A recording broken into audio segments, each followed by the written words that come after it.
नमस्कार दोस्तों, हमारे चैनल बैंकर्स बुक में आप सबका फिर से स्वागत है। हमारी आज की टॉपिक है डीसीबी रजिस्टर। तो चलिए शुरू करते हैं। व्हाट इज डीसीबी, जो कि आपने थंबनेल में देख ही लिया होगा। डीसीबी का फुल फॉर्म पहले जान लेते हैं। DCB stands for demand, collection and balance. D for demand, C for collection and B for balance. This is the full form of DCB. तो डीसीबी रजिस्टर किसे कहते हैं? This is a summarised data of all the advances and recoveries along with the overdue position of a bank during a year। हमारे bank में एक particular year में जितने loan हम दे रखे हैं, जितने रिपेमेंट हमें मिला है, और साथ ही ऐसे लोन जो रिपेमेंट नहीं हो पाए, जिसका ड्यू डेट पार हो चुका है, जिसे हम ओवर ड्यू लोन कहते हैं, इन सारे इंफॉर्मेशन को एक रजिस्टर में समराइज फॉर्म में रखा जाता है। उसे कहते हैं DCB register. It is prepared after the end of a financial year. ये जो डीसीबी हम प्रिपेयर करते हैं, डीसीबी रजिस्टर जो हम बनाते हैं, एक पर्टिकुलर फाइनेंशियल ईयर के लिए हम इसे बनाते हैं। और ये जो डीसीबी आपका है, प्रिंसिपल के लिए अलग बनता है और इंटरेस्ट के लिए अलग बनता है। एक एग्जाम्पल से मैं आपको ये समझाता हूँ कि लेट अस से mister A has taken a loan of ₹1 lakh at 10% simple interest for 1 year. 1 साल के लिए उन्होंने लोन लिया है, तो उनका प्रिंसिपल जो है 1 लाख है और इंटरेस्ट जो है 10,000 उन्हें देना है। लेकिन ड्यूरिंग द ईयर जो उनका ड्यू डेट है, 1 ईयर का जो ड्यू डेट उनका था, उन्होंने सिर्फ 86,000 पेमेंट कर पाए। तो आउट ऑफ दिस 86,000 उनका प्रिंसिपल उन्होंने पे किया 76,000 और इंटरेस्ट पेमेंट किया 10,000। ओके, तो इसका हम डीसीबी बनाएंगे। तो ये प्रिंसिपल का जो था, जैसे कि मैंने आपको कहा था, प्रिंसिपल 1 लाख उनको देना था, तो हमारा प्रिंसिपल का डिमांड आ गया 1 लाख रुपीस। उन्होंने पेमेंट कितना किया है? 76,000 रुपीस। तो बैलेंस जो कि क्योंकि ड्यू डेट आपका 1 ईयर था और 1 ईयर में उन्होंने रिपेमेंट नहीं कर पाए, तो बैलेंस आपका जो आ गया 24,000, ये आपका ओवर ड्यू में आ जाएगा, क्योंकि ड्यू डेट का बाद में उन्होंने अभी भी उनका बैलेंस बचा हुआ है।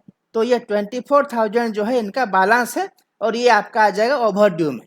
तो ये है आपका प्रिंसिपल डीसीबी। अब इंटरेस्ट पार्ट में चलते हैं। इंटरेस्ट उनका 10% इंटरेस्ट उनको देना था, तो उस हिसाब से इंटरेस्ट का डिमांड उनका आ गया 10,000 रुपीज।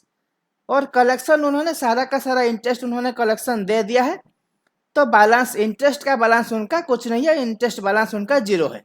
तो ये था आपका इंटरेस्ट डीसीबी।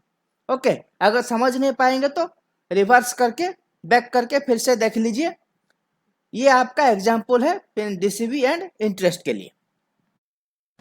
दोस्तों, अभी मैं आपके सामने पेश करने जा रहा हूँ एक डीसीबी रजिस्टर। जो बैंक में ओरिजिनल डीसीबी रजिस्टर होता है, बिल्कुल ऐसा ही एक फॉर्मेट मैंने एक्सेल में डिजाइन किया हुआ है आपको समझाने के लिए। तो यहाँ पे देख लेते हैं कि आइटम क्या क्या रहता है। यहाँ पे loan account number, opening balance, loan disburse during the year, OD at the beginning of the year as per last year DCB. क्योंकि डीसीबी आप हर साल बनाते हैं, तो लास्ट ईयर में जो आपका ओवरड्यू पोजीशन था उसका डाटा हम यहाँ पे पुट करेंगे। Total demand, collection, overdue and outstanding at the end of the year, ये आपका है principal DCB. Similarly for interest DCB also, total demand, collection, overdue and outstanding. अभी हम एक के बाद एक अलग अलग सिनेरियो पर डिस्कशन करेंगे। लेट अस से लोन अकाउंट नंबर 1, और हमने इस साल लोन डिस्पर्स किया है 50,000 and it will be for 1 year duration. तो लोन डिसबर्समेंट के हिसाब से आपका टोटल डिमांड भी आ जाएगा 50,000। और यहाँ पे गौर कीजिए कि collection out of demand, demand कितना है 50,000, कलेक्शन आउट ऑफ डिमांड, हमको रिपेमेंट कितना मिला है, हमको पूरा का पूरा रिपेमेंट हमको इस साल में मिल चुका है। तो इस लोन के लिए जितना डिमांड था उतना हमने कलेक्शन कर लिया, तो आउटस्टैंडिंग आपका कितना आएगा?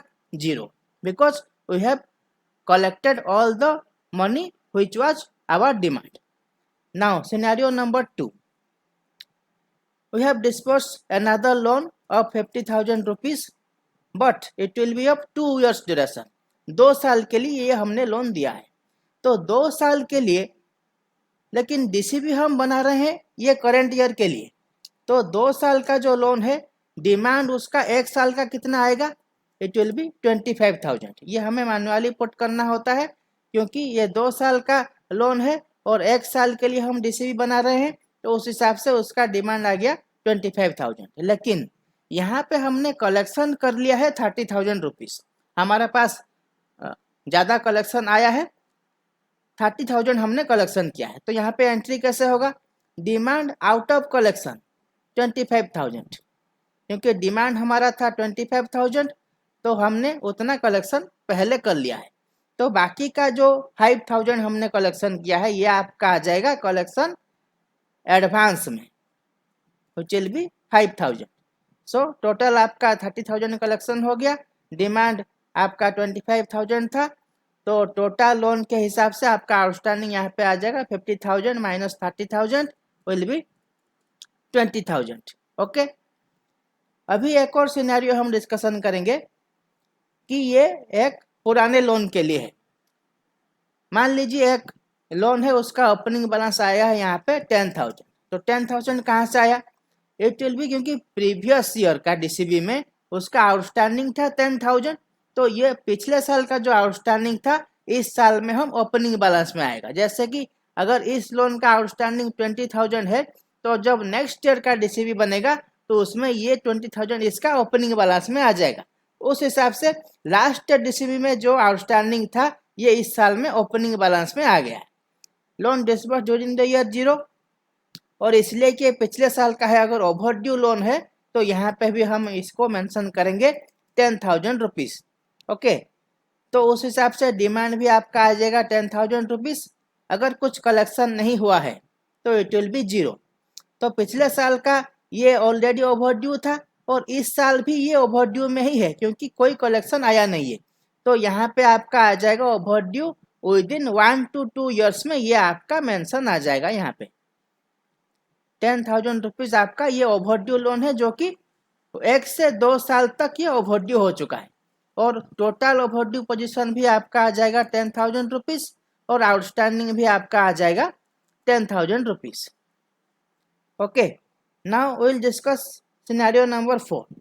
देखिए, कुछ लोन ऐसे होते हैं जिसका इंटरेस्ट जो है प्रिंसिपल के साथ मर्ज हो जाता है। फॉर एग्जांपल आपका कैश क्रेडिट लोन या फिर लोन अगेंस्ट डिपॉजिट, उसका क्या होता है, इंटरेस्ट अलग अलग से कैलकुलेशन नहीं होता, इंटरेस्ट आपका प्रिंसिपल के साथ मर्ज हो जाता है।